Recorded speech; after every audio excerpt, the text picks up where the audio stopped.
मोहना पारला खेमुंडी मुख्य 326 नंबर राजरास्ता अवरोध कले। गजपति जिला आरुदेगिरी ब्लॉक अंतर्गत छेलीगढ़ जल प्रकल्प विस्थापित संग्राम समिति पक्षरु आज समिति सभापति चैतन्य साहू समेत शताधिक बुड़ी अंचल लोके 15 दफा दाबी नहीं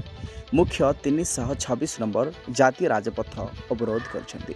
तेबे एही प्रकल्पटी दीर्घ 20 रु 25 वर्ष हेब चालू रही बेले बुड़ी अंचलवासी पूर्वर देइथिबा प्रतिश्रुति को न मानि जिला प्रशासन राज्य सरकार एवं प्रकल्प अधिकारी द्वारा बुड़ी अंचलवासी हेउथिबा मनोमुखी शासन को विरोध करी आज 12 घंटिया रास्ता अवरोध करछन्ति। तेबे आगामी दिन में जदि प्रशासन कौन अभियोग न शुणती तेबे आहुरी तीव्रतर एही आंदोलन हेबा नै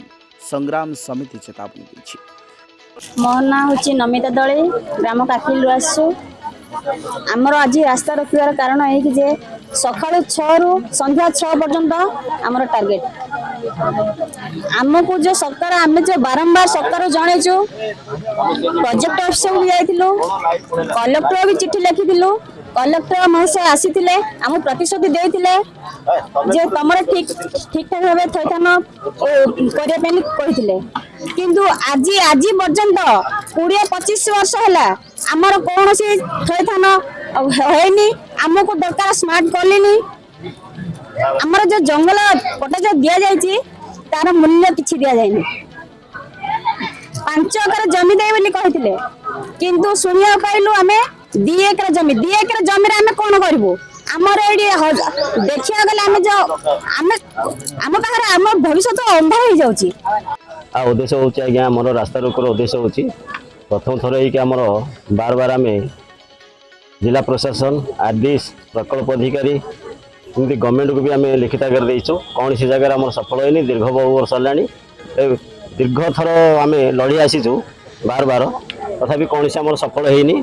तेणु आज आम राजरास्ता को ओल्लैचु ओल्लैवार मुख्य हूँ प्रथम हूँ आमर भू अर्जित संपत्तिर मूल्यायन बढ़ा जाऊ आ प्रत्येक कॉलोनी जो स्मार्ट कॉलोनी बना जाऊ जो प्रतिश्रुति जो मिथ्या प्रतिश्रुति दौरान से मिथ्या प्रतिश्रुति न देकी लोक ठीक भाव में जदि जगेबे ताहले आमर